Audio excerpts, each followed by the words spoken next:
Hi, I'm Alex of Lifestyle on Wheels and Traffic Network PH. Dito ko ngayon sa Honda Safety Riding Center.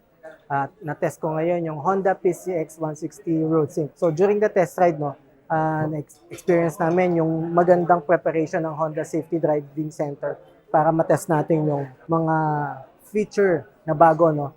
Suspension, yung handling, and of course, ito nga, yung papaano natin siya gagamitin. So sa lahat na na-experience ko, sa bagong model niya, ito yung pinaka nagustuhan ko, yung ergonomics niya.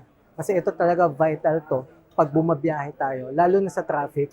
And of course, sa mga weekend rides natin, hindi tayo maliligaw because of that amenities, yung bagong features niya. So, sa handling niya, magandang-maganda for me. And then, yung ergonomics talaga yung pinaka sa akin is number one. So, during our test ride, no, ang ganda ng mga preparation nila for us to test talaga yung features niya. And of course, makaranasan mo rin kung ano yung skill level mo eh. So, ang kinaganda nito with Honda Safety Driving Center, lahat ng yan is matatouch nila. Makakatch nila lahat yan. Kung ako sa inyo, maganda mag-enroll dito sa Honda Safety Driving Center. Matetest nyo lahat yung mga bago nilang motorcycle. And of course, makakahingi din kayo ng magandang advice from them. Magandang model, magandang training. Thank you nga pala sa Honda Philippines Inc. and Honda Safety Driving Center.